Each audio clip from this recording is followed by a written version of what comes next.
Fabulous. Good morning. Welcome to the Golden Bear orientation presentation for the Department of Industrial Engineering. My name is Ginny. I am the undergraduate advisor, and I'm going to, since we still have students that are trickling in, I'm going to start the presentation with a short video that was done by our fantastic student group at ISE that talks about what is IEOR. We spend so much of our lives waiting for packages to arrive in the mail and waiting in line at the store. We wait and we wonder, is there a way for all this to go just a little bit faster? Industrial engineers work to solve this and so many more problems.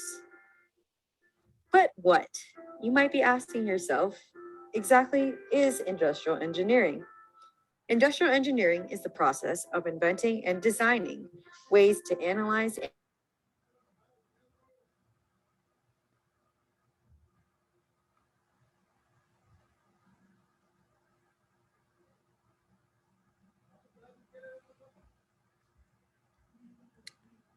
Ginny, we lost the sound. Sound's not coming out. Is that true for everybody? Everybody else? Let's see. Let's give that one more try. Industrial engineering is the process of inventing and designing ways to analyze and improve complex systems. It is about building better processes, not physical objects, in order to improve our world. We do this by studying math and statistics to understand how to quantify everything around us. We study computing to better manage the massive amounts of information that are available today.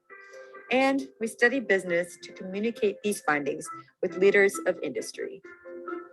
And how does this knowledge translate from the classroom to the world beyond? Industrial engineers work in all fields, from manufacturing to finance to entertainment and everything in between. We standardize processes in hospitals, ensuring patients are able to see doctors and get treated as soon as possible. We analyze risk in finance, helping companies and individuals make smarter investments with their money. We automate dangerous processes with the use of machines to reduce both the time to complete tasks and the risk towards human workers. We decide on routes that determine how products go from factories to retailers to homes in the quickest and most energy efficient way possible. We streamline rides at amusement parks to minimize the time guests spend on lines. And we design factories from the ground up, making manufacturing safer and more efficient. Now, who are industrial engineers? We are problem solvers who focus on the big picture to ensure systems are running smoothly and efficiently. We are team players who work with other engineers and alongside experts of industry to solve the newest and most exciting challenges of today. We are analytical thinkers who identify key problems and create inventive ways to solve them. And we are leaders who drive innovation around the globe. Industrial engineers are tirelessly working toward improving and developing solutions to make everything faster, better, and more sustainable. We all would love to spend less of our time waiting. What will you do to make things in life happen just a little bit sooner?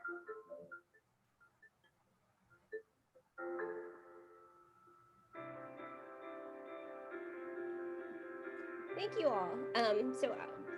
Today I'd like to introduce both our faculty advisors for the Industrial Engineering major and ORMS, Professors Robert Leachman and Professor Dorit Hochbaum, and our department chair, Professor Alper Adamturk, who's going to start with an overview of the department.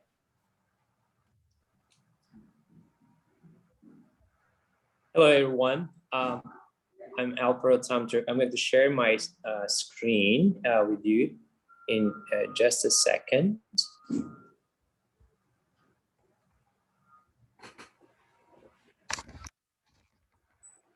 So it should come online right about now. Great, you should be able to see my screen now. Okay, Ginny, can you please confirm? Yes, you're good. Great, excellent. Well, we're so thrilled to welcome you to UC Berkeley, the Industrial Engineering and Operations Research Department. It is very exciting to go back to in-person learning, instruction. We are so happy to see you all, although this orientation is online. In the coming days, as the classes start, we will see you in person in classes as well. So that's very exciting. So I'd like to do a sort of quick overview of the department, and then Professors Leachman and Hochbaum will give you some additional details about the programs you are starting. So first, Berkeley. Right, so we're sort of physically located in California, in this San Francisco Bay Area, which is really the hub of innovation, from healthcare to high tech and designer products. And our campus has been at the forefront of many groundbreaking innovations, starting with, going back to 1920s with vitamin E and the flu vaccine. And most recently, you may have heard this CRISPR technology has been really instrumental in the potential of creating sort of new generation of drugs for treatment of rare diseases, cancer, etc. And Professor Doudna recently received the Nobel Prize in Chemistry for her work on CRISPR. And I've just put here sort of logos of sort of few companies in the Bay Area that are part of this ecosystem of innovation. Our students go and get employed, find jobs in these companies, and many others that are not listed here. There's so many new startup companies coming up, and it is really a sort of very exciting, dynamic place to be at. And I just wanted to get that out, that you're really very fortunate to be sort of part of it. So coming back to sort of our departments, Industrial Engineering and Operations Research History, our department is one of the first IE departments in the country, in the world, for that matter. And we started as a division of mechanical engineering and have turned into a department of ourselves. And on the right, I'm showing the picture of Professor George Danzig, who was a student at Berkeley before we had a department, IEOR department. He was in the math department, did his PhD, and then joined the IEOR department. Was one of the founders of the field and inventor of the famous simplex method. You will all learn if you haven't already once you sort of start the program. Rankings. UC Berkeley is the top global public university in the world rated, and our College of Engineering is rated number 3 in US News and World Report. And our department is also rated sort of number 3. So you are really looking to get an excellent education during the years that you're here, whether it's a couple of years, if you're a junior transfer, or starting freshman, 4 years. So, as you know, our department has these sort of two names: Industrial Engineering and Operations Research. It's a combination of the two. Sort of very quickly at a high level, operations research refers to methodologies including optimization, stochastics, and statistics that typically sort of involve building models to minimize and maximize functions over constraints. It sounds very mathematical, but it really has numerous applications in many diverse fields across the economy, whether talking about logistics, transportation, healthcare, entertainment, finance.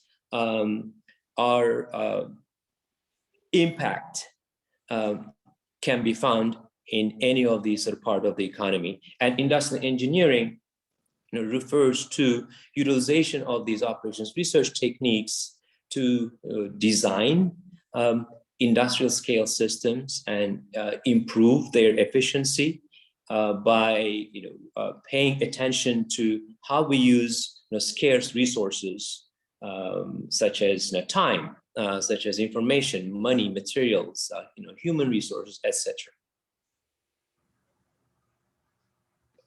Our department has a very balanced program. It combines theory as well as applications. On the sort of theory side, you will find sort of three sort of categories: optimization algorithms, stochastic simulation, and the emerging data sort of science, machine learning area, and their application utilization across many different systems, as I mentioned earlier: transportation, manufacturing, healthcare, energy, etc. And if you go to our website, you can sort of drill down into any of these areas, find the research of our faculty who are working in these areas, have access to the PDF files of their most recent papers. I highly encourage you to do so to learn more about the department, the field itself. I want to mention that we are a very fast growing department. Our enrollments have more than doubled in the last 5 years, especially in the last 3 years, across our undergraduate and graduate programs. That shows sort of the very large demand to the program and the large demand of the industry for our students. Our students are doing very well in getting impactful jobs, not only in the Bay Area, but also in the country and across the world as well. Sort of a couple of sort of quick highlights here. Some new faculty that joined our department in 2019. Paul Barna Saha joined. Her background is in computer science. She's very much interested in building fast algorithms that are relevant to machine learning and artificial intelligence. Rajan Udwani joined last fall, 2020. He had his PhD from MIT, then did a postdoc at Columbia. He is interested in designing algorithms for optimization under uncertainty, for revenue management, supply chain. He teaches service operations courses in the department.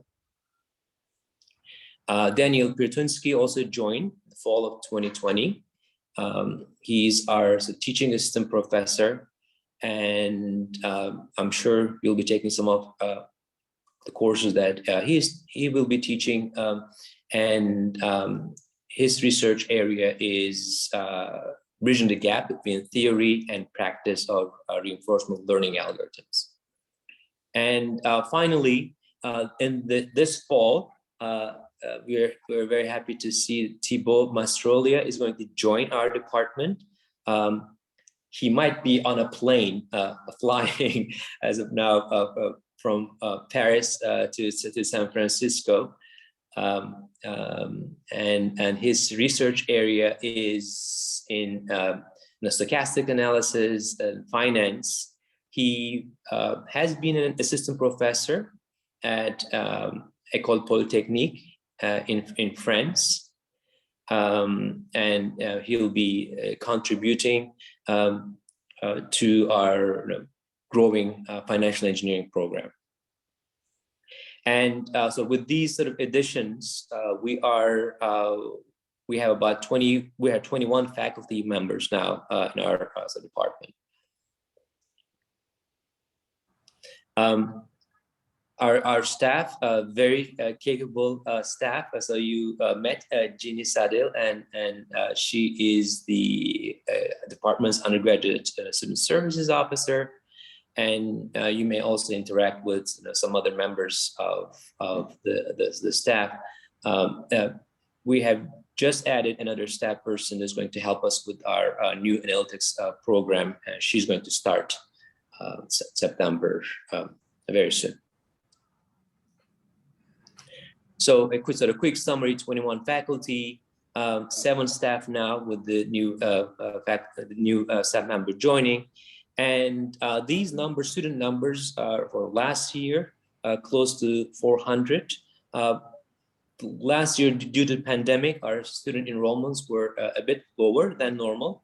In a normal year, it would be more closer to about 500. And I expect this year our numbers will be about 500 altogether across all programs, from undergraduate to master's and PhD. And I'm happy to say that even though not quite 50% yet, 42% of our students are women. And for the incoming sort of freshman year, majority of our students are women. We are very pleased with that. And about 6% are underrepresented minorities. I think this is all I want to say about the overview of the department. I welcome you again to the department, and just wanted to finish saying that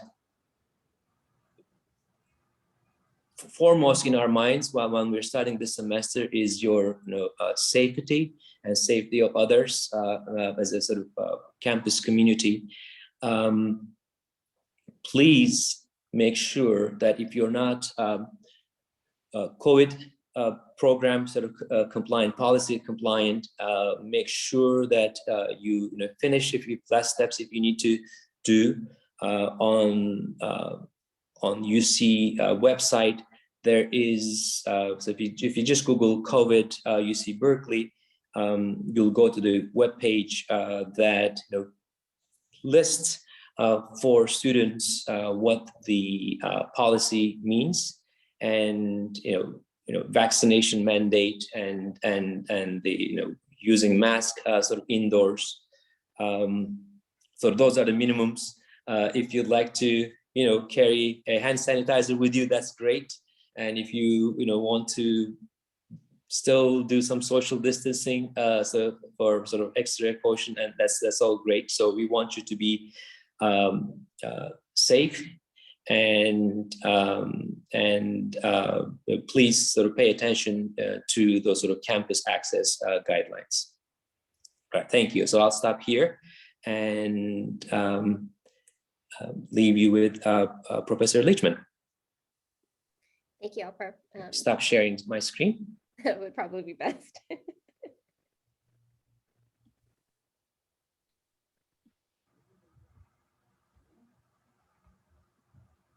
Did it work, or am I still sharing? No, you got off. All right.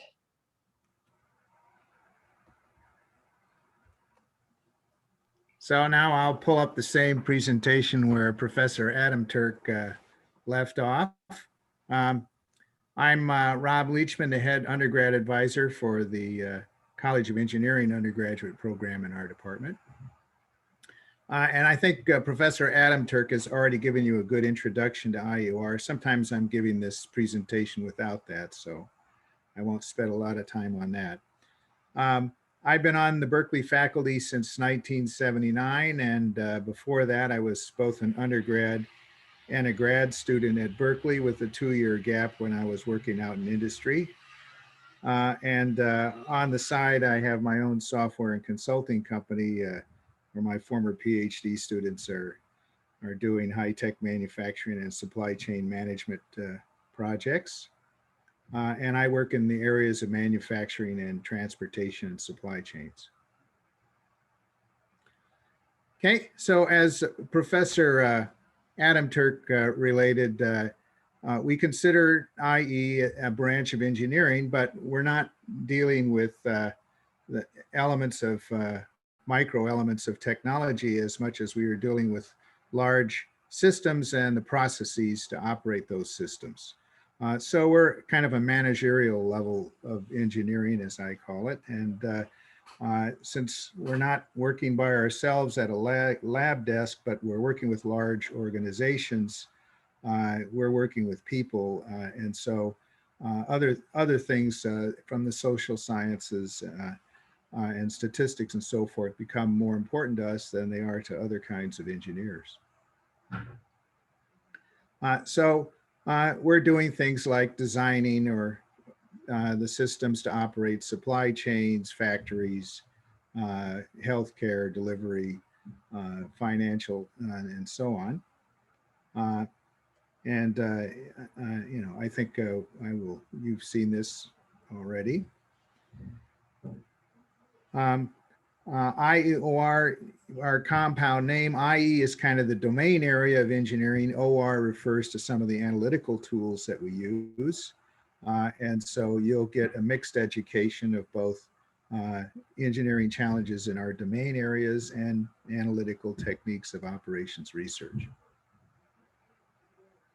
Another name for operations research is management science. When courses in that material are taught in business schools, they often use that name. So it's pretty much the same, but perhaps a little more orientation to business processes and systems.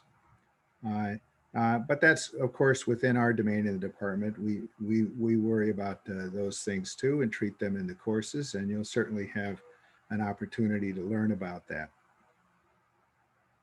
I guess I should also mention there's yet another name now, business analytics, referring to the kinds of things we do. Okay, so some of the analytical techniques you'll learn about: mathematical optimization, stochastic and probabilistic modeling, quality control, statistics, computer simulation, inventory theory, and so on. Oops, some of the font didn't translate on my computer here, but you'll get as much of a mathematics education as an applied math major at Berkeley would get. But in addition, you will get a lot of statistics and probability, that kind of education that other engineers and applied math majors will not get, because we have to understand well how to analyze risk, variability, uncertainty, and data. You'll get the usual general engineering education in physical sciences and useful general engineering knowledge like properties of materials and electrical circuits and computer programming. Because as Professor Adam Turk mentioned, in our high-tech world of the Bay Area, you're very likely to be working with and perhaps even leading technical engineers from the other engineering fields. And so you have to be able to communicate and work well with and understand their challenges and explain your challenges to them. You'll get good computer programming and data science skills, but you also get some communication and leadership skills. As I mentioned, we're not individuals working at lab desks as much as we are changing organizations. And so these skills are really important to be successful in our field. And then finally, we rarely get to design something from scratch and invent a new factory or something. Usually something's already gone up and then they realize they need some IEOR talent to improve it. And so we have to re-engineer the place. And so an ability to rapidly comprehend the real systems is very important. Okay, so as Professor Adam Turk mentioned, our people end up just about everywhere because we're not tied to a particular technology. We're more, an analytics type group. So just about any industry makes use of our people. The large established companies typically know what IEOR is and will have a recruit for that and have departments focusing on that. But even startups have a need for good quantitative decision makers. And so some of our grads go to work for the startup companies or for consulting firms that are helping the newer companies. And some of our grads have started their own companies or have joined startups in a variety of areas. And that continues with the great dynamics of the Bay Area. And since our orientation is on managing the whole system well, engineering the system well, our people are typically catapulted up into positions of management responsibility. And perhaps they start as consultants or analysts, and then later they're promoted to project managers or even department directors, and perhaps eventually even becoming the company president or CEO. For example, Tim Cook, the head of Apple, is an IE. This is a quick list of companies that hire our undergraduate graduates. The consulting firms are the #1 employer of our graduates. They very much like our people because they have even better analytical skills than an MBA, and they're not as expensive as MBAs from the top schools. The big finance organizations use our people. The more mature companies, the Bechtels and Boeings and Intels of the world have IE departments.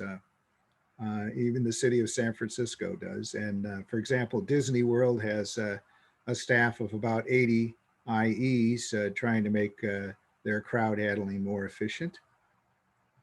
The software companies hire our people. And I haven't seen the latest statistics, but something roughly around a third or so of our graduating seniors go directly on to grad schools, and all the top schools are happy to admit people coming from Berkeley. This is a very interesting chart from 2014.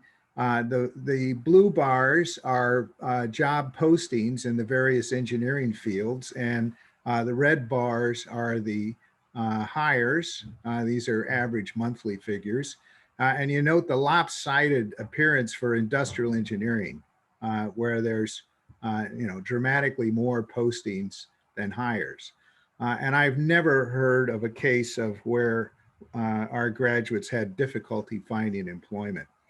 You'll have the opposite problem most likely, is that there'll be a number of jobs and you have to try to choose which would be the best opportunity among them.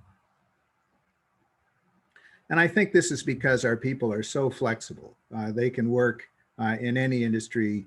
If there's a recession in semiconductors or in construction or something, that hurts electrical and civil engineers respectively, but our people still can find opportunities. We're the home of the Center for Entrepreneurship and Technology, so there are some courses in that area, and you can earn a certificate in that area along the way in your undergraduate program. And at the bottom there's some statistics, recent statistics on starting salaries for our graduates. The latest average for our graduating seniors was $91,000. Okay, so let me do a quick overview of the engineering, the BS degree in IEOR. Berkeley tries to have a policy to be compatible with the state colleges, the junior colleges, so that students who start there can transfer in. So there's not a lot of specific engineering content in the lower division. It's mostly the general preparation. So you have math and the physical sciences and computer programming and general engineering breadth, and your reading and composition. So you're not taking IEOR courses typically in your freshman year. And then in your sophomore year, there's more math, linear algebra and vector calculus, more science, more engineering breadth, more humanities, social studies breadth. We want our students to know at least one high-level programming language to be a good programmer, not having to be dependent upon others to do all their programming. And there's lots of courses to choose from. Most people learn Python these days. but if you wanted to do C or Java, that's okay. And then the first IEOR type course you could take is in the second semester of your sophomore year, where our basic finance and engineering economics course is taught.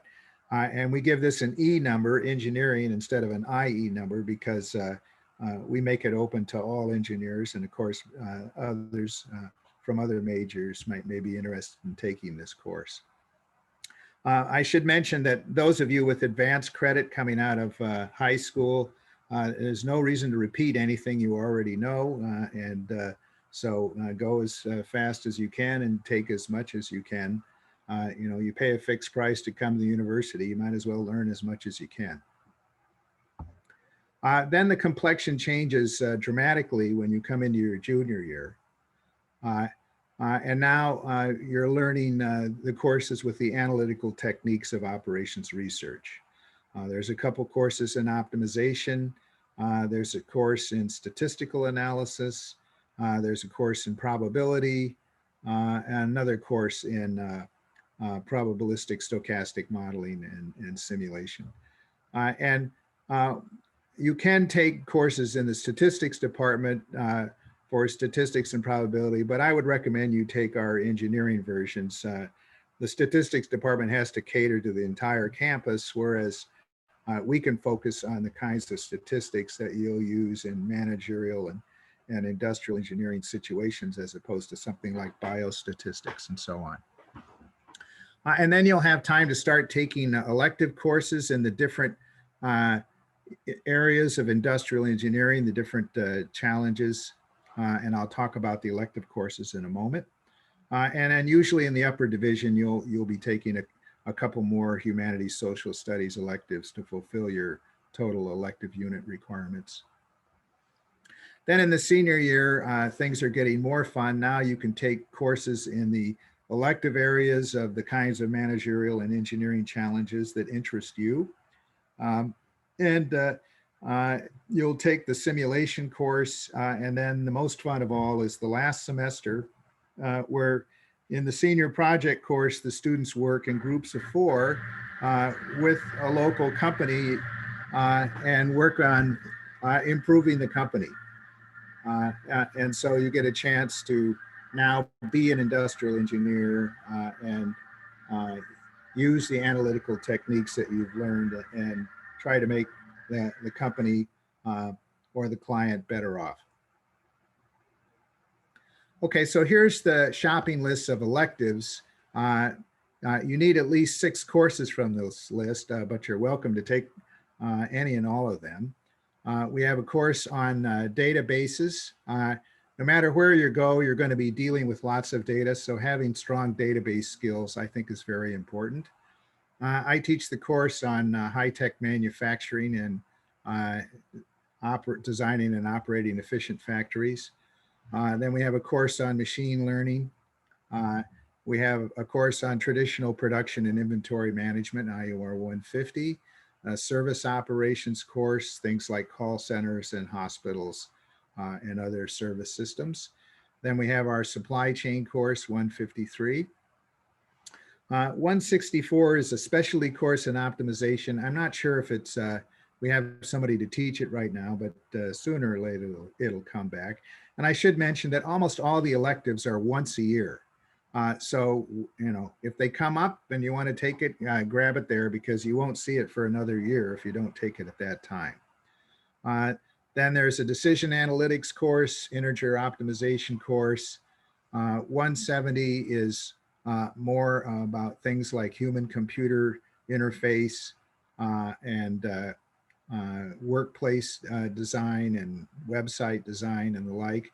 And then 171 is organizational things about how do you staff, how do you write job descriptions, how do you build up a startup company and build up the right kind of organization and you know, managerial questions like that. Okay, so in the outside coursework, I mentioned the freshman year, you have the reading and composition requirement. Some of you may have advanced placement in that. If you don't, please get that out of the way in your freshman year.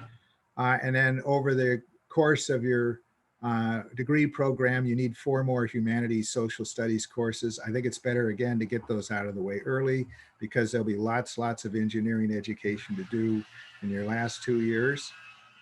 We need 3 engineering breadth courses. These are courses to be outside IEOR, and they're not supposed to be on analytical techniques or computer programming. So it's not statistics or computer programming or math techniques, but it's about the engineering challenges other kinds of engineers face, or standard engineering techniques like engineering graphics and properties of materials, electrical circuits, statics, and so on. There's a list, an approved list, but just about any engineering course that teaches about real engineering challenges area, environmental engineering, pavement, you name it. You can petition to have that as one of your engineering breadth courses, and we'll approve it.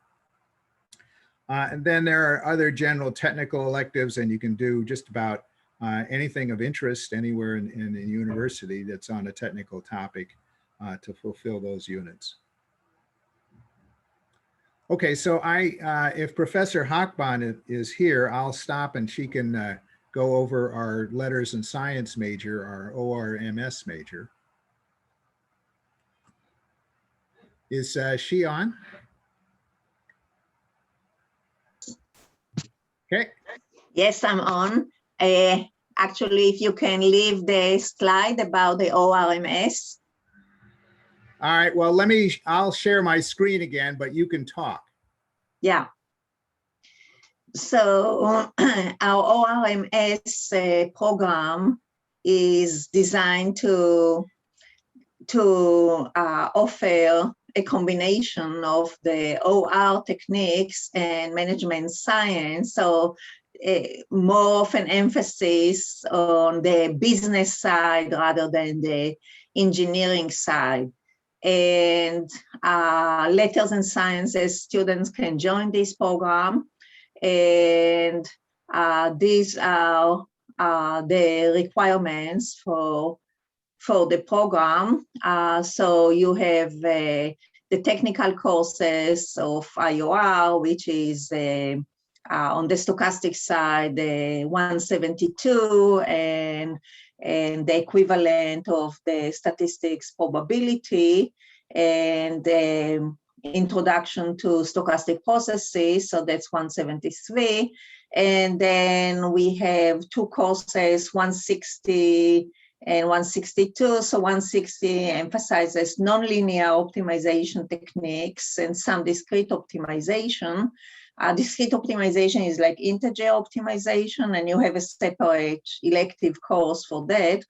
And 162 is a course that I'm teaching every semester, and I love to see some of you there. And so these are fundamentals of optimization with the very common case that you can express the objective function and the constraints as linear functions. And if some of you have sufficient mathematical background, you can even join now. I mean, the first class is on Wednesday at 1 p.m. and 2 p.m. And then you can choose courses for the ORMS from 142, 165, 170, 174. So these are the requirements. You have Rob, do you have a slide on the clusters? Yeah. So you would choose also an emphasis of 1 of 4 clusters for electives, and the 4 clusters are decision-making in economic systems, decision-making in industrial and service systems, decision-making in societal systems, and we have an offering, suggested offering for each one of these, and algorithmic decision-making.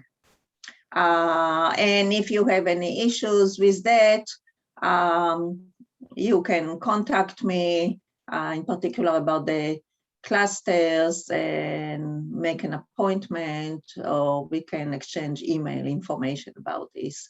So I hope we have some ORMS students here, and see you later this week. Bye. Thank you, Professor Hochbaum.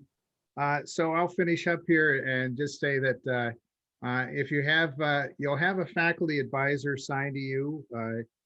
Please make use of them. That's what they're there for. And as head undergrad advisor, you're always welcome to send me an email, make an appointment, and I'd be happy to help you out. The petitions for course substitutions and the like will come to me. So I'm a good person to know. Great, thank you so much, Professor Leachman, Professor Hochbaum. I'm wondering if, so we have a few minutes set aside before we start our student panel for questions. If students have any questions for the professors about the program, here's your opportunity to ask. You can either unmute yourself and ask, or if you'd like to add it in the chat, I'd be happy to read it out for you.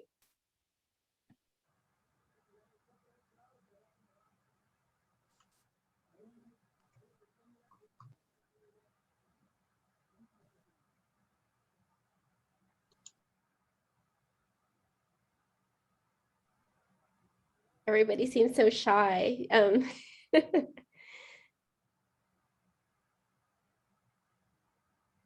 Well, I can ask. Oh, okay, great.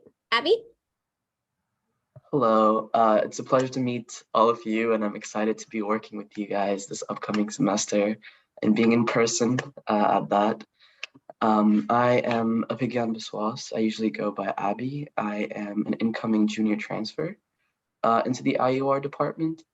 And my question was, I was interested in the ORMS upper division courses and the IEOR courses, and I was wondering, would it make sense to try to do both IEOR and ORMS, or just take classes? I would think not. Yeah, the problem is they're in two different colleges.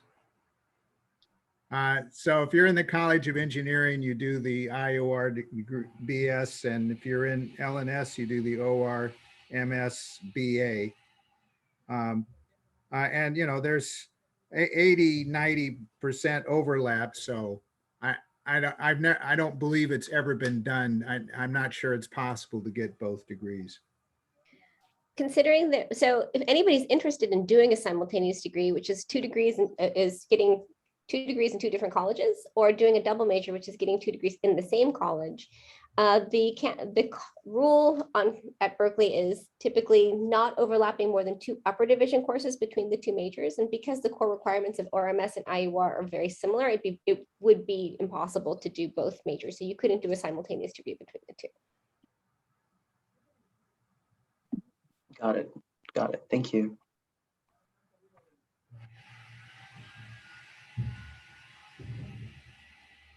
Is anyone interested in some of our freshmen in exploring a double major or a simultaneous degree? Yeah, actually, I'm interested in ECS. Yeah, but I don't know, like, I don't know how you guys like actually feel about a student pursuing that. Like, I have like no actual sense of how the workload is in both degrees and how much they overlap, how much they don't overlap. So, you know, I just like to get like you guys' opinion about that. It's I have several students that did both IEOR and ECS. It is definitely substantial load. There is not much of an overlap in the upper division. So it's a lot of work, but I mean, if you're up to it, that's definitely possible. And I'm guessing you're a freshman, right? So you have time to explore things and figure out whether you want to do it or not. Yes, it's just a curiosity for me right now. Yeah, no, it definitely has been done. Okay, yeah, thank you. There's also an option for minors across campus. I mean, that's sort of a light way to do fewer courses if you wanted to get experience within a particular major that but don't have the capacity to do the full course curriculum, or for simultaneous degrees, it's not just the full course curriculum, it's also the college requirements that you'd have to do on top of what you're doing in engineering. So those are, there are 80 minors across campus that can be of interest. There's also certificates. The Sutarja Center for Entrepreneurship also offers a certificate if you take a certain series of classes, which can give you experience in different areas and different subjects across campus.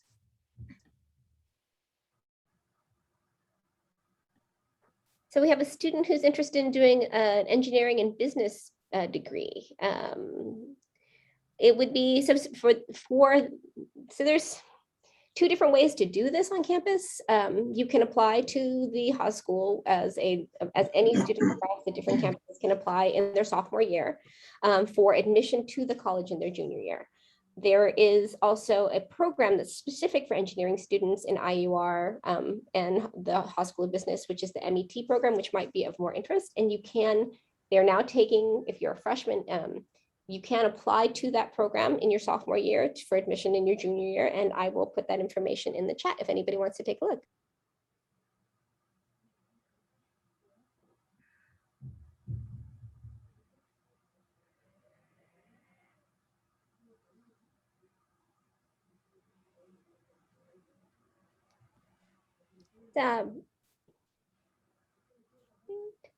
So for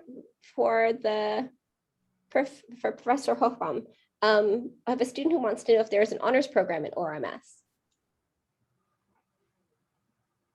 Yes. For that, there is in the guide two different ways to earn honors. One is to do 2 approved graduate level IEOR courses. So Professor Hoffman would have to approve the classes that you take for a letter grade, because that's a part of the requirement. And getting, I think you have to get a B or better in those classes with an overall GPA of at least a 3.6. But there is something that I want to ask, because and I don't know if we want to revitalize, there's another option for honors that's in the guide, but I've never seen a student do it, but I've only been on in IEOR for 3 semesters. There's an actual thesis writing class for ORMS.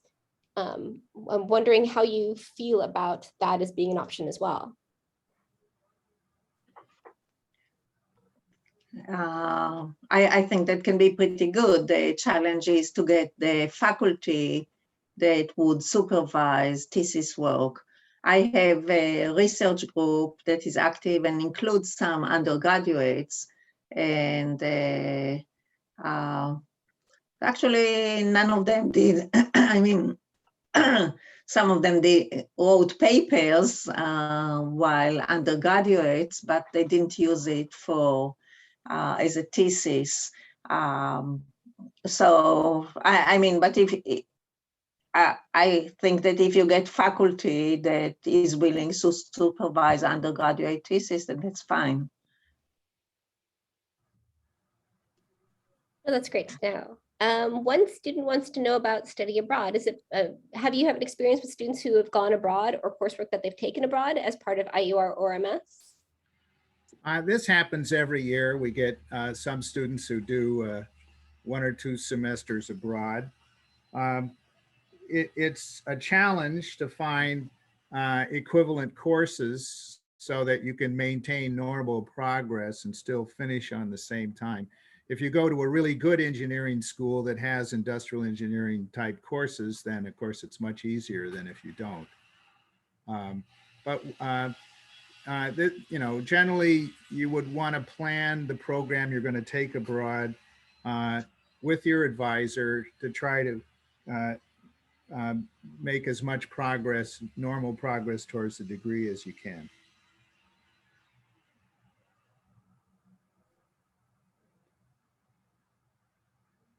You're muted. You're mute. Yeah. Do you happen to have an idea of where they've gone to, Professor Leachman? Scotland, France, Singapore, Spain, Italy, a lot of places. Cool. Thank you.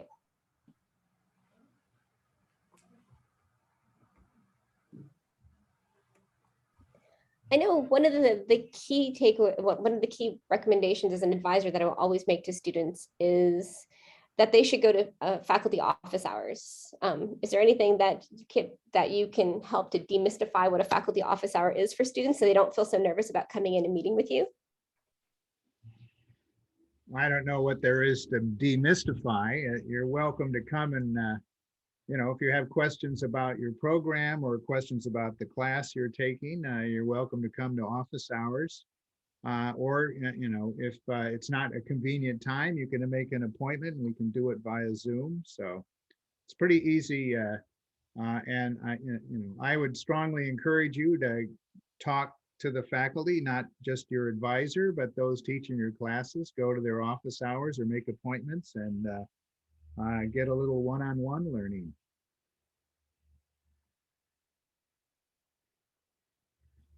Thank you.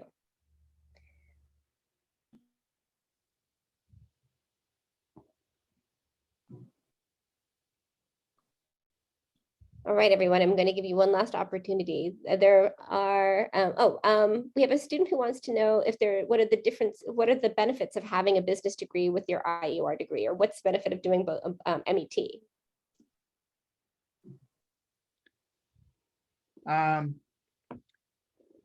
Well, there are areas of business management that that are kind of outside our scope, such as real estate. So, while there is a fair amount of overlap, and I think that's why they tried to design the MET program, there are still things that we cover that you will not get in a business degree, and things that they cover that you will not get in our degree.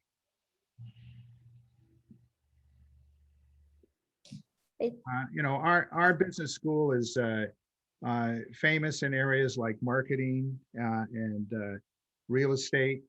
And so those are things that you could take advantage of if you did a business degree there. Whereas in areas like operations management and supply chain, perhaps you can get a stronger education in those areas in our department than you can in the business school. Oh, thank you. So I'm going to, any final questions for our faculty?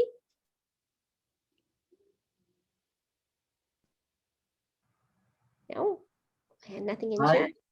Oh, I was wondering, as a transfer student, since we can't join the MET program since it's focused towards freshmen, being someone who is really interested, in the cross section between engineering, business, entrepreneurship, and technology, what are some alternatives we can do that would give us the same kind of base and experience as the MET? I don't think it's true you can't join it. I think you can, and you can certainly do the requirements for the certificate. Maybe some of the classes you're taking are more populated with freshmen, but that doesn't inhibit you from taking them. So I'm sure you can do the CET classes if you want to. And even if you don't earn the certificate or something, you're always welcome to take any of the classes anywhere in the university. So, like I look at it like you pay a fixed price. Now it's up to you to get as much education as you can. So take whatever you're really interested in, and this is your big chance. There's a huge catalog for the university and a great variety of departments and disciplines and topics. And I'd look at it like, boy, it's a lot of fun. Look at all this cool stuff I could learn. And just start plowing through all of it and find out what you want to take. You won't be able to take all of it. You have to pick and choose, but this is a great opportunity to learn a lot of great stuff. And just to be clear, because I think Abby mentioned both SCET and MET. MET as a transfer student, unfortunately, you have to come in as a business and IEOR major, but SCET is open, is not of the certificate program you could take as a junior or senior. It's really not going to restrict you if you're interested in doing the courses. So thank you so much, Professor Leachman and Professor Hofbaum, for coming in today. We have at least I think we have everybody except for Leo in our student panel. And so I'm going to introduce our students that are going to be here to just sort of talk about their experiences and to answer questions about the student experience as well. Thank you again. And I hope that you will all reach out to Professors Leachman and Hochbaum if you have questions of particular to your majors, or to me if anything comes up about the program. Thank you. Thank you. Bye for now. Bye for now. So we have, I think I've got everybody made co-hosts except for you, Annika. Let me add you in. So give me 1 second. So I've got Hannah here too. So she's going to be up in just a second. So I'm going to introduce Annika, Vasant, and Jonathan. You might actually know Jonathan because he's been running around with you as one of your GBO leaders. And I'm going to have them introduce themselves and what class year they are and what major they are, since we have a mixed group today, and maybe something fun and interesting about each of you.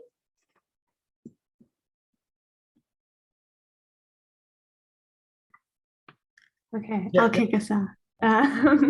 So hi everyone, my name is Anika. I'm a rising senior, which I still to come to terms with. I'm studying IEOR. And something interesting about me, over the pandemic, I learned how to grow potatoes, which was kind of exciting. Okay. I'll popcorn Jonathan then. Yeah, I'm more than happy to go next. Good morning, everyone. My name is Jonathan Zvi. I'm coming from the LA area. I am an IEOR major. I'm a second year. And I'm so happy to be here and just explain everything to you. I hope to meet all of you in person at some point. I'm seriously so excited about this year. Last year I was online and now it's in person, so I'm really pumped. But I guess an interesting thing that I took up over quarantine was I started running 5 miles routinely, and I started cooking a lot. So I'm quite the chef now. So. So Vasant, I think you're last. Okay, and then Hannah and Leo are actually logging in right now, so they'll be popping up in just a second. Okay, sure. I'll go ahead. Hi everyone. My name is Vasant. I'm a third year now in IEOR. Thank you for having me here today. I'm excited to talk to you all.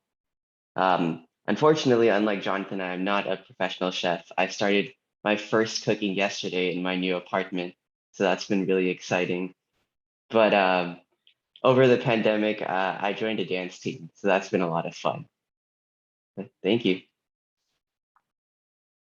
Okay, Leo, we're introducing ourselves and saying what class year you are, major, and and Hannah's there too. And then just something interesting about you. We've been sharing interesting things they've done during the pandemic, or just some fun fact about each of you. Okay, great. Hi everyone, my name is Leo. I'm a senior studying IEOR. A fun fact about me is during the pandemic, I got out there and started doing morning hikes at like 6 a.m. or like 4 or 5 sometimes with my mom. And I'm continuing that trend now, going up to Tilden Park. It's really great. You should check it out. So yeah, hi, I'm Hannah. I'm also a senior studying IEOR in business. Something fun I got into during the pandemic is I started a sourdough starter, and his name is Breadword. Really? Okay. So, I mean, okay, there we actually am unmuted. Just starting with some of the experiences that you've had this academic year. Actually, we have a question. A student wants to know if you could describe the workload and how you manage your mental health while you're doing IEOR. Which is a really good question, which is on my list of questions. Like, how do you deal with the workload of being an engineering student and all the other things that you do, and how do you achieve balance? So I think I can talk to that a little bit. So it can get really crazy. And I think one of the good rules of thumb is, especially figuring this out in your freshman and sophomore year, is figuring out how many technical courses you can take and handle, and figuring out like what your maximum workload is. Because I would like say that your freshman and sophomore year are a great time to do that. And figuring out, is 2 technicals too many, 3 technicals, and then the rest just fill in with more fun classes like breaths, or classes you want to take for fun, like a language class or whatever else. I agree with that. It's nice to start a little slow and not go directly into a huge schedule. We have some freshmen who are used to taking 8 or 9 classes, it seems, and they jump in. It's good to start a little slow, kind of figure out what you can handle, and then add on to that as you feel that you have the capacity. Does anybody else want to take that too? Annika, Vasant?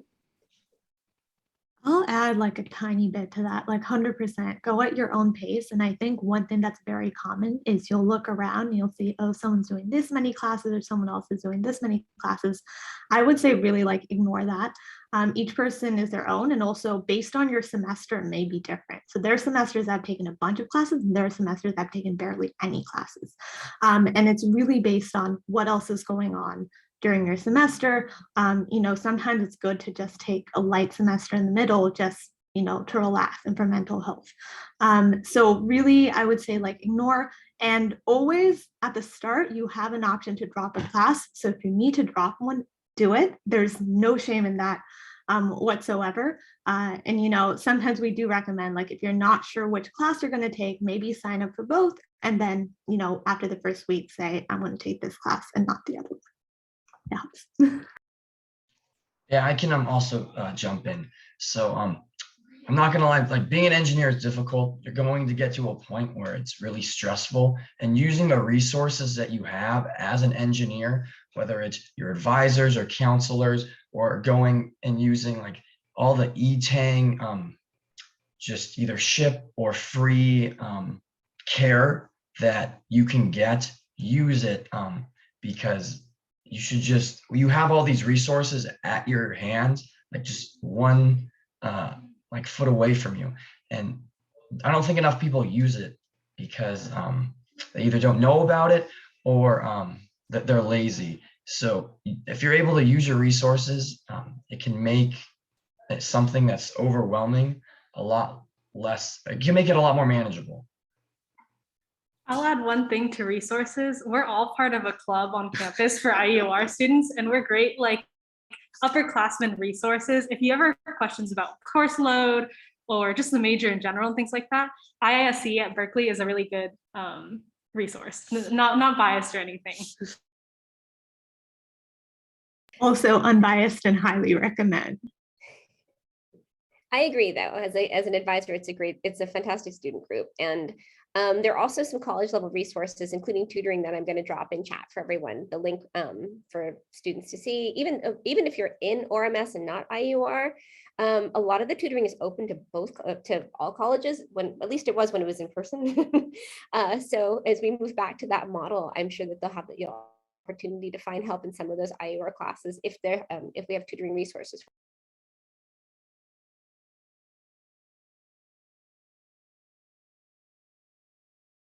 It also has links to some of the mental health care that we have on campus for students who feel that they have the need, and other support groups that might be of interest.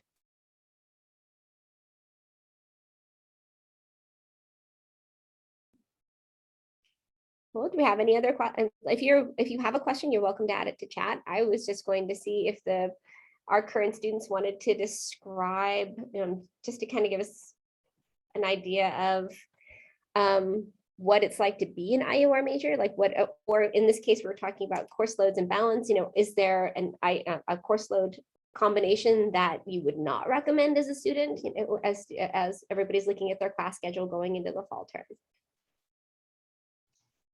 Well, I think it's being an IEOR student, or an ORMS student, is like the best thing ever. Like our community as IEOR engineers is awesome. Everyone is like so loud and proud about being IEOR. And yes, we have a small major in the College of Engineering, but if you run into an IEOR major, we all just have such a welcoming community. And I think that's like my favorite part about being an IEOR major.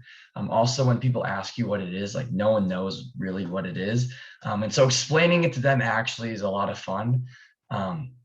I can't really talk as much about course load. I'm taking my first 2 IEOR classes this semester, so I'm very excited.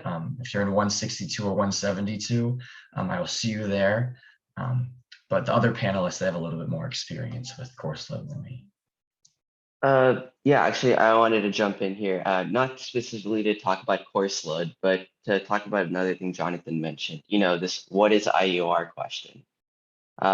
We actually do a whole presentation on it in ISC, part of the committee I'm in, but enough with the plugs.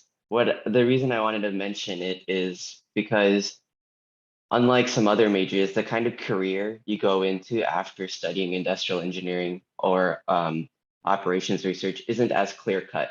Maybe a CS person has software engineering that's kind of laid out for them, but you can't really say that as easily for someone in industrial engineering. So as a student in the department, it's really your responsibility to kind of figure out what's out there. Be very curious of the different careers, different opportunities, so that what that could lead to. And feel free to talk to other upper division students to kind of find out, what are these classes going to lead me to, so that you're not just taking classes for no reason. So I recommend that mindset whenever you sign up for classes. You don't need to know what's going to go on in the future, but just kind of think about it. Think about what these classes are going to help me with, because sometimes it can be a little bit more tricky because industrial engineering isn't as well known.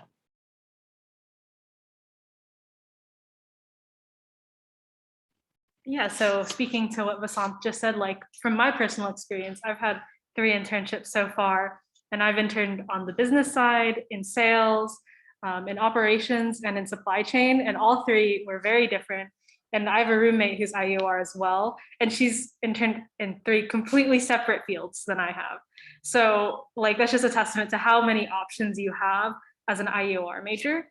But coming back to the question of course load, I think Jonathan's classes his sophomore year, 162 and 172, are a good first foray into IEOR classes. They'll teach you a lot of the basics, kind of get used to like probability and taking an IEOR class. Those are good first upper divs. Definitely recommend. Yeah, and you've probably already signed up for your fall classes, so maybe not too much left to do. But a few weeks or a week before your spring registration, we will also be having a course sign up workshop with office hours. So stay tuned for that, and we can support you in any of your course registration needs. Jenny's a great resource for like 4-year planning and like courses. However, if you want to hear from upperclassmen or people who've taken the classes, coming to that course planning workshop is a great idea as well. I totally agree. Sorry, Nissa. Maybe this has been parroted a lot, but I definitely do recommend asking upperclassmen. So even if you're not part of the club, though, do join. Definitely ask. Like I personally do a lot of these sessions, and I have so much gratitude to the upperclassmen who helped me decide my courses. And each person has a slightly different plan. So just being able to talk through it and figure that out is extremely helpful. And you can even talk to professors at times, especially as you're trying to think about like electives, and this is still a couple years down the line, because there are a lot of different like options and different things you can try. And so just keep an open mind towards all the doors open to you, and to not feel like you're being parroted into one door just yet.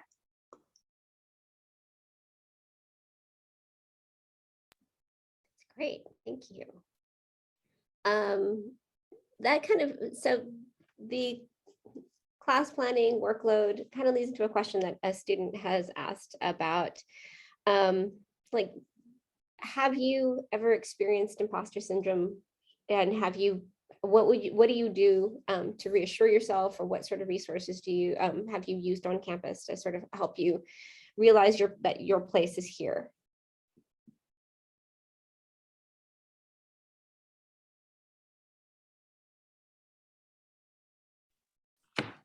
I can speak to this one a little bit.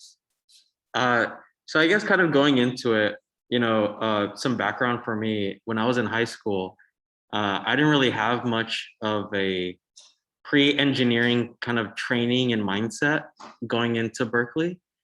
And so it was really difficult to adjust my first year to be in an environment and community where, everyone was or I felt it to be very competitive, and especially for those beginning like weeder classes, like your math classes and your physics and you're taking chemistry maybe, they can definitely be a little bit more difficult because you're in the larger classrooms. And I come in high school, I came from a really small school where my graduating class was only about 40 students to a school of 40,000.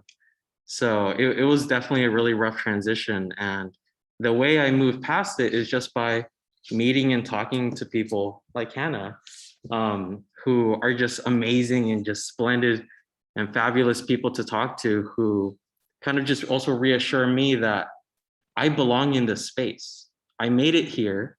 All of you made it here, and you belong here. And there's nothing to stop you from being excluded from this community.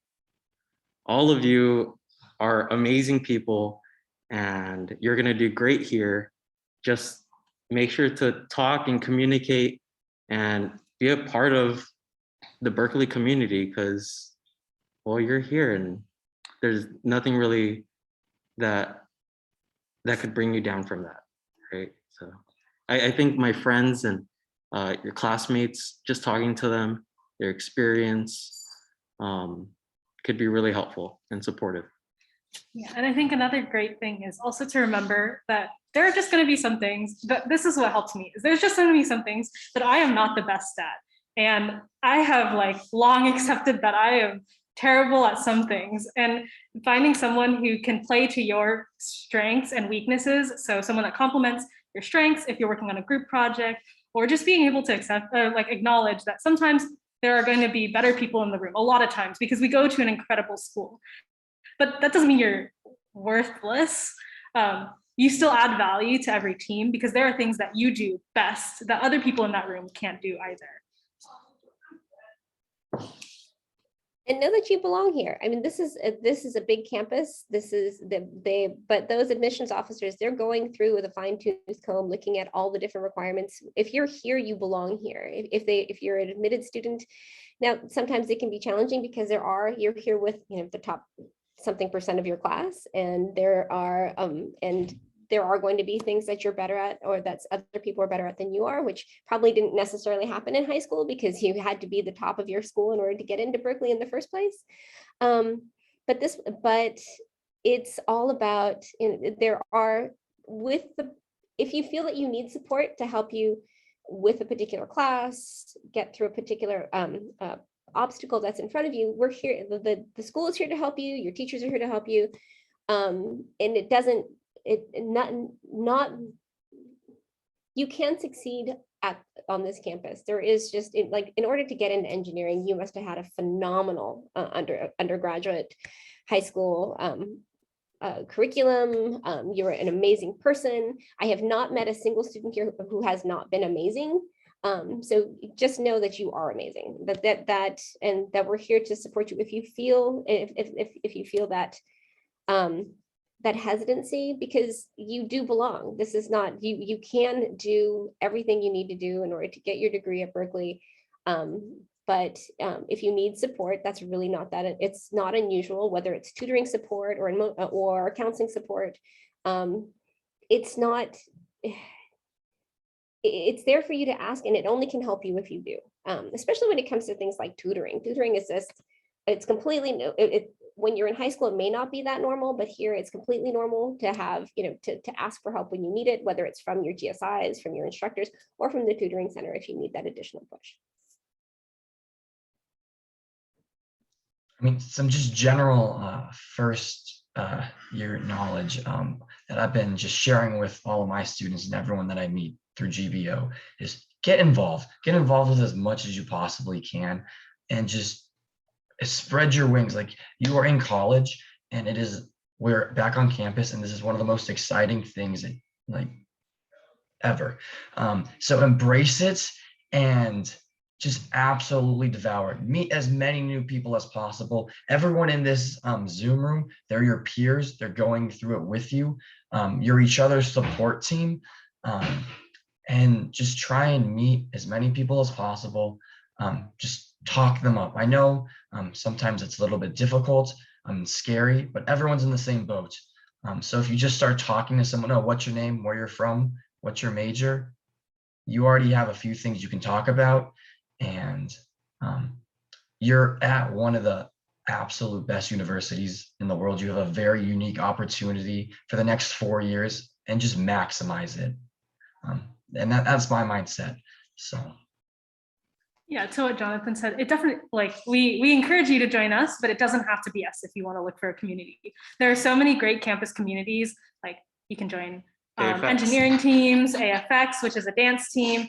You can join Cal singing groups like a cappella or choral. You can join consulting clubs, business clubs, even like SWE or engineering competition teams. Like, we have Human Powered Vehicle, CalSol.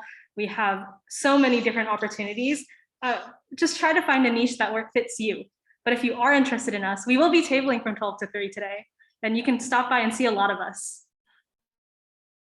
Oh, yeah, I really recommend everybody go to the resource fair if you're near campus, the engineering resource fair, because that's going to be a lot of fun. And once the semester really does begin, you'll see a variety of student groups, not just engineering focused. On Sproul Plaza, you'll have everything from, you know, there's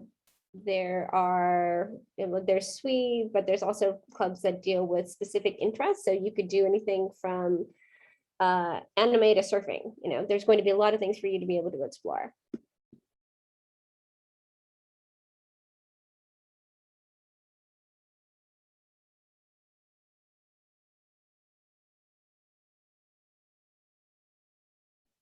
And I just put the student organization link in the chat for people to go through. There's like 800 student organizations on campus. Actually, there's more than. So you just flip through, see whether it's an academic interest, a personal interest. I mean, there's cooking clubs there. You'll find a group of people to connect with while you're here on campus, which can be one of the fundamental things to help you feel like you fit into Berkeley, is finding a group of people that feel like your people here. Another good opportunity for finding a good community are decals. So we have a lot of cool decals like Marvel, like Disney, you name it. Like, there's some weird ones, but there's also cool ones like, I think there's like a wine tasting one, maybe. You do have to be 21 for that. But there's like cooking and fermenting. There's like just so many options, and decals come out typically like the first week of school starting, I think. And they're typically only 1 or 2 units, pass, no pass. So they're a great way to fill up your schedule, add some units, and just take a fun class and meet new people.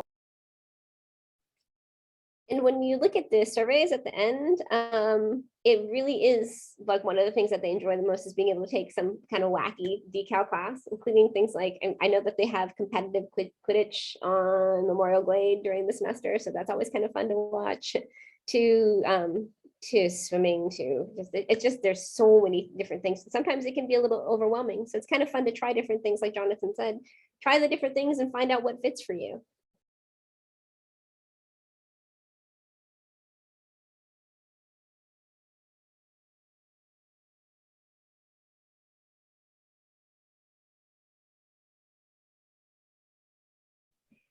There's Jonathan says he took the poker theory. There's also one on, you know, solving a Rubik's Cube. Yeah, if you really ever wanted to know the theory and like how to do a Rubik's Cube like in under a minute, they will, you can do that decal as well. Now, we really want questions. I hope that you'll put them in chat, or you're unmute or raise your hand or something. We'd love to hear from you. Because if we don't have questions at the moment, if the students can just share sort of like their favorite resource on campus that they feel is underutilized, because we have so many different things for students to do, and so many different resources for students that may not be, you may not know about yet, that are not part of your orientation, that they might be able to give you some advice on. So I didn't get an opportunity to do this, but if you're taking like Math 53, that was my hardest class, and I really wish I did this, but they have an adjunct class with that class, and I've heard that it's really helpful. And that was the hardest class I've taken at, sorry, not to scare you guys. It was definitely the hardest class I've taken at Cal. And I really wish I did take it. And I had a lot of friends that took it and it really helped their experience. But if you don't have like an adjunct class to, like, a lot of math classes have it, they teach in parallel, but they typically try to teach in different ways. So if you're not understanding a concept, it might be helpful to join that class. However, for other math classes, which I found to be the hardest class for me, there's tutoring within engineering, and there's tutoring within the SLC for 53 and 54, and those are great resources. And your GSI's office hours are also great resources.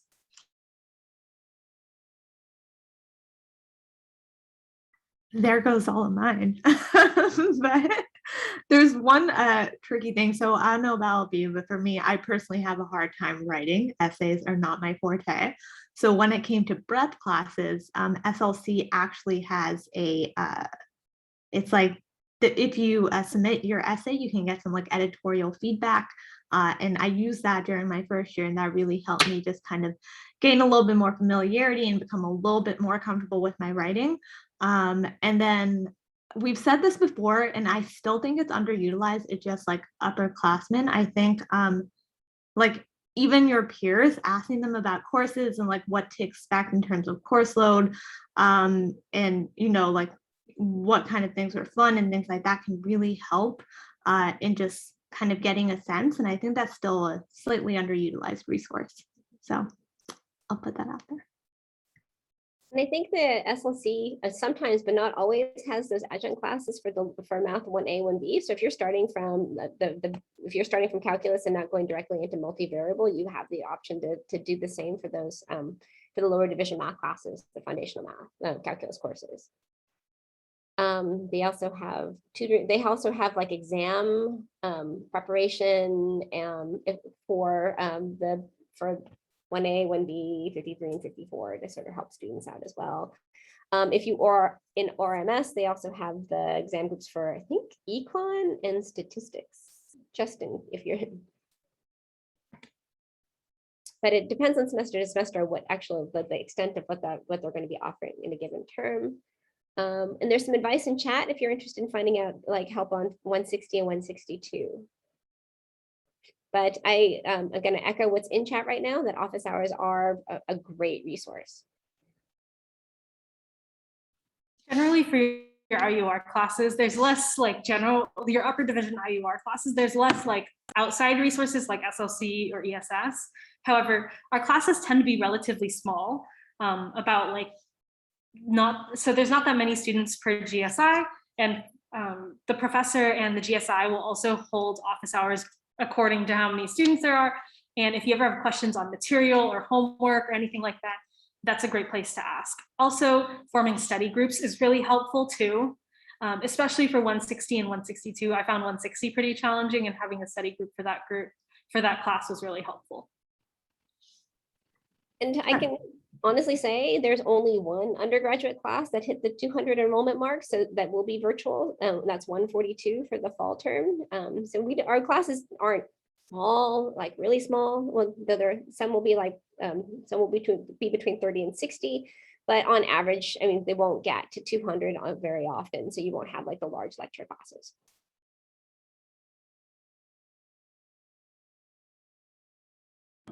I'd like to add another unutilized resource on campus.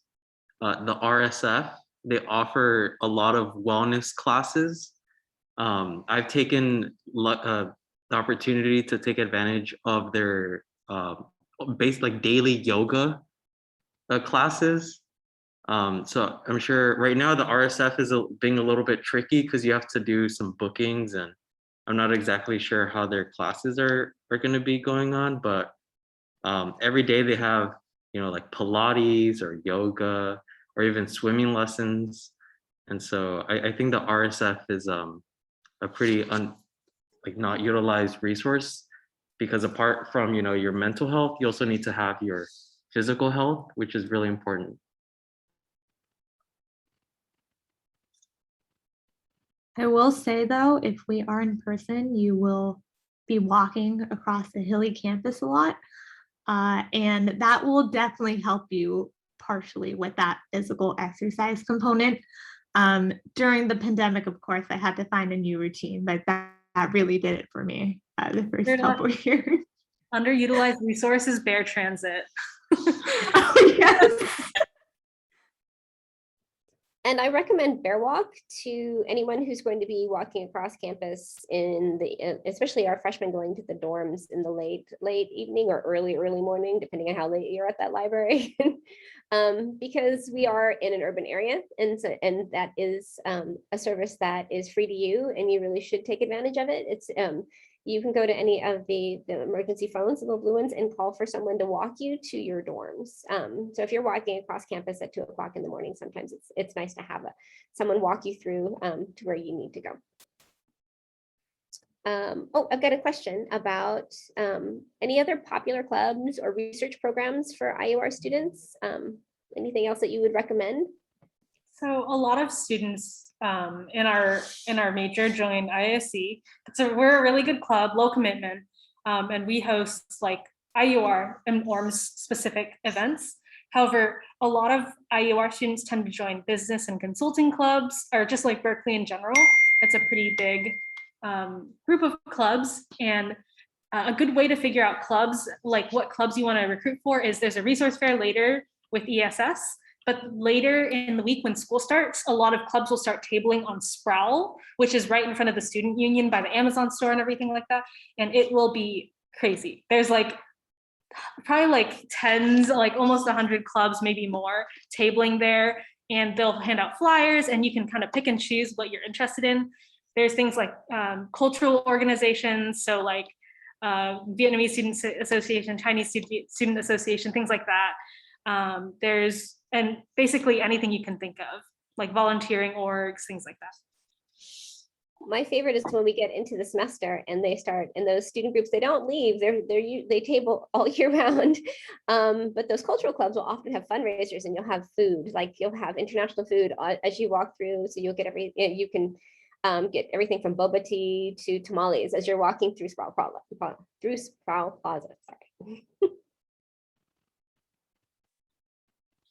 And Krispy Kreme donuts for some reason, always crispy. I think people like to bring In-N-Out sometimes too. It's cold, so not my favorite, but In-N-Out is In-N-Out.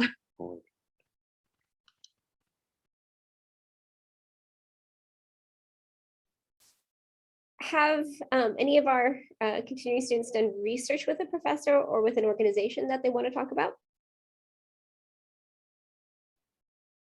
I have done research, but I'll talk about it a little bit more in general because mine is a little separate. A lot of my friends have started research in IEOR just by cold emailing professors. Our professors are like really friendly and open. Even if they think that maybe you need to take a couple more classes before you do it, they'll be like very forthcoming about that. They might invite you to their lab meetings so you can sit in and understand what that's like. So definitely don't feel pressure to get like started on this right away, but after you've taken some IEOR classes and you find something that you're really interested in I would highly encourage you just email a professor or walk into their office and just talk to them about it. And they're really friendly and open about that. Yeah. You also don't have to research. So just because you are an IEOR student doesn't mean you have to research within our department. There are a lot of departments looking for undergraduate researchers, and a good program for that is URAP. It's a program that you can look at projects, you'll apply, and if you get accepted, you'll be able to work with a professor. And then that's a little bit more approachable for some students than cold emailing. However, cold emailing definitely works sometimes.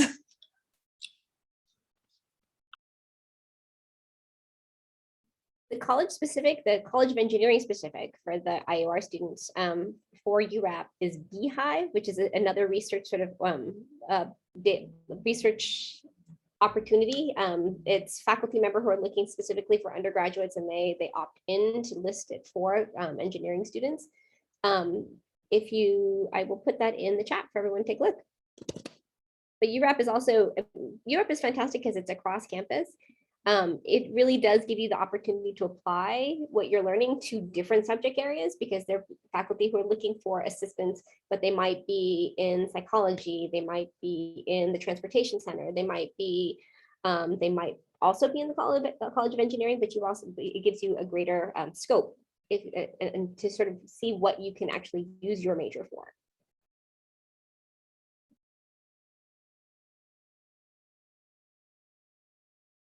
Okay, so that's in chat too for the undergraduate research for engineering. URAP is urap.berkeley.edu, just like everything on campus, which is just, whatever it is, pleasant.berkeley.edu, which is fantastic because it makes things really easy to find.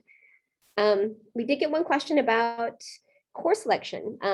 Now, since I'm the department scheduler, I can let you know that for most of our upper division classes, we will set aside seats for IEOR and ORMS students. But I'm going to ask the students how they feel about their course selection within the department, and like is it difficult? Do you find that you can't get into the classes that you like or you want to get into? Since we are a small major, one thing to keep in mind is that some classes are only offered fall and spring, fall or spring. Certain classes are only offered one of the 2 semesters, since we are a small department, and you should plan around that. I haven't found it to be a huge problem, and getting into almost every IEOR class is never a problem. The only one that I've ever had a problem with was IEOR 172. Yeah, I'll add on to that. Getting into the IEOR classes themselves is usually manageable, and being part of the department is a great thing because we want you to be taking those classes.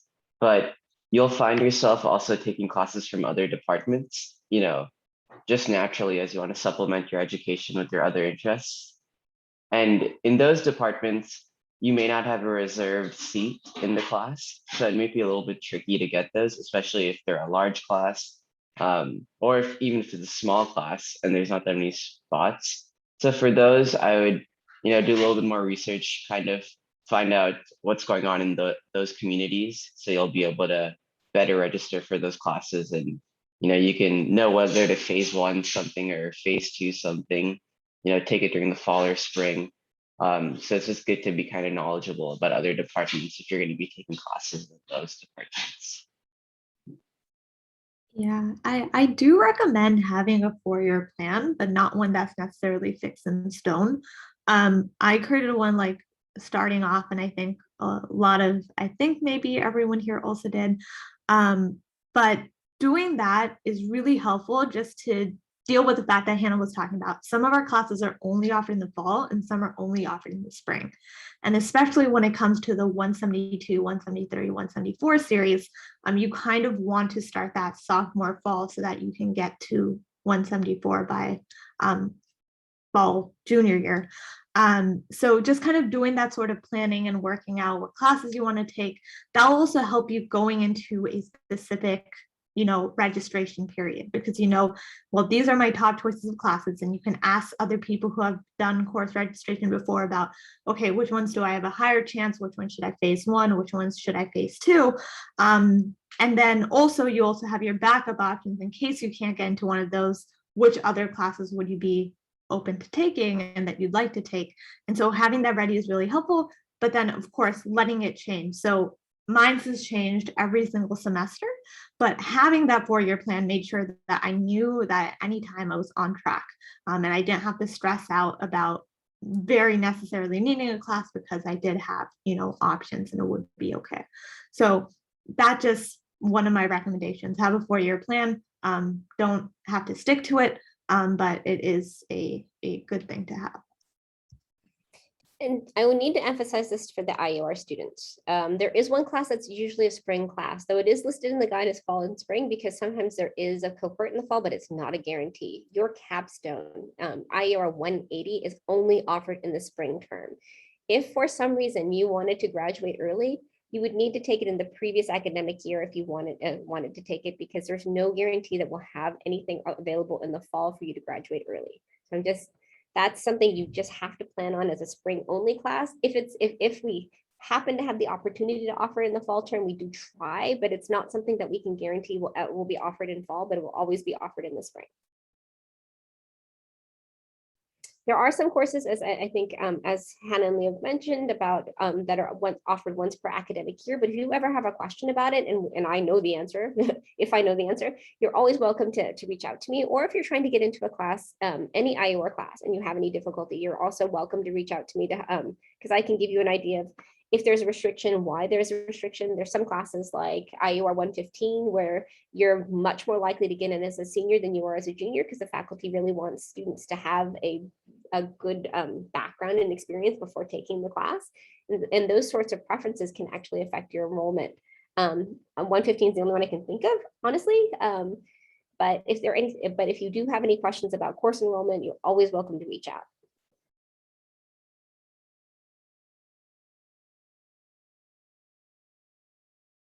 And I think in the chat, somebody pointed out the site Berkeley Time. Berkeley Time is great. It kind of gives you an idea of when a class fills up during the phases. And I think it does have some course reviews in it. Does Berkeley Time still have course reviews in it? I don't think they have course reviews anymore, but they do show past enrollment. I would advise to skip 2020 enrollment and not look at that because it's a little bit skewed. Since we were online, a lot of people over enrolled themselves in courses, and like class sizes, it was just a weird year. Don't use it. Don't use the data. But the rest of the years are good. However, it doesn't necessarily reflect this year's enrollment. And the other thing I do need to warn you about is that in Berkeley Time, it doesn't take reserve capacities into consideration. So if a class has reserved seating, it'll show that the class does not fill without telling you necessarily why the class is not filling. So it'll look like space. There'll be phantom space that'll look like it's available, but you won't be able to get into it until the reserved seating has been removed. And that might happen a lot with the business classes. So if anybody is interested in taking any of the Haas upper division classes, they restrict their enrollment all the way up into the very start of the semester. So you won't get into the class until the adjustment period. Actually, they reserve their seats through adjustment as well. I know for some, for the heavily impacted classes. So for all the core business classes, so I know some IEOR students like taking UGA 104, that class is reserved through adjustment. And there's typically open seats, so you just need to attend the first class and talk to the professor. If there's ever like open seats, but there's still reserved seating, the professor can give you an enrollment code if there's still space. Typically that's based on waitlist order, but if you ever have like, I think also Civi has some classes that like Civi 11 sometimes has like a seating, a reserved seating for only civil engineering students. And that's one of our breadth courses. So if you see that there's still open seats and you're like first on the wait list, definitely attend that first day of class. And a lot of times you will be able to get an enrollment code. And that first day of class is really important because in theory, and this is in theory, in practice, it's completely different. For some classes, especially your small classes, like your reading and composition for the freshmen, if you do not attend your first lecture, they can instructor drop you from that class. So you need to, if you cannot attend for some reason, you need to let your faculty member know. So it's always good to let your faculty member know and your GSI know if you're not going to be attending your first lectures. So great. And then we have E25 and E26 or E29 now. Yes, because they're the split series. So for the last 15 minutes or so, I was wondering, so I wanted to break you guys up into, to randomly break you up into breakout rooms so that you would have the opportunity to talk to students without sort of like the overviewing presence and having it recorded. And so you can actually ask questions that might be something you're not comfortable sharing with the entire group. I hope I'm going to just randomly assign everyone. And if anything, and we'll come back for the last couple of minutes just to say, I can give you my contact information. I think Jonathan also wanted to share his email if you wanted to have questions, and we'll come back just for the last couple of minutes for that. And then just to plug the research fair that's going to happen this afternoon. So definitely come by the Bechtel, I don't know if they're going to call it the Bechtel Breezeway, for you to come in and talk to the different student groups on campus and your ESS advising staff. Okay, so I'm going to pause recording.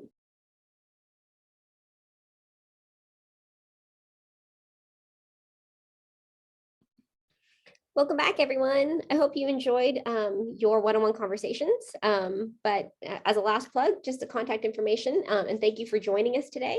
Robert Leishman, his email address is leishman@ior.berkeley.edu if you had questions about him and you're in IOR.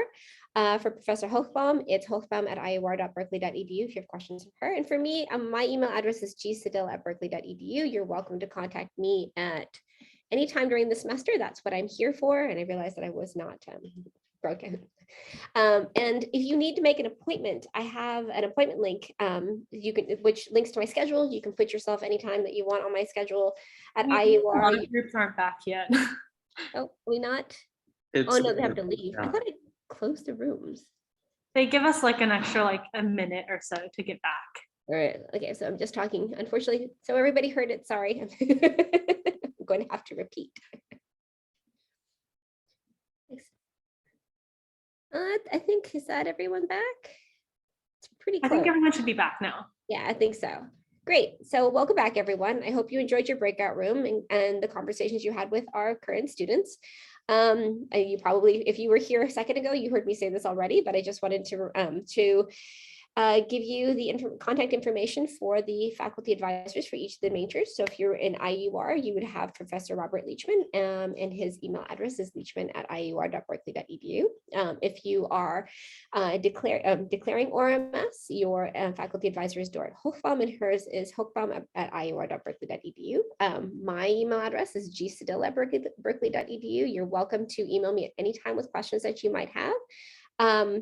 I also have an appointment link. So if you'd like to add yourself to my calendar at any point, it basically links to any appointment that I happen to have open. It's iorugrad.youcanbook.me is the URL, and it'll take you to a calendar so you can set something up. I am in the process of adding in-person advising appointments back to my calendar now that we're going to be back on campus. You should see that later this week. Right now, everything is set up for Zoom, but if you wanted to do an in-person appointment, I will be on campus in my office Wednesday through Friday, starting this week. So even if you're just available and you wanted to swing by and say hello, I'd be happy to meet all of you. It'd be really nice to see everyone in person as we have that opportunity going forward.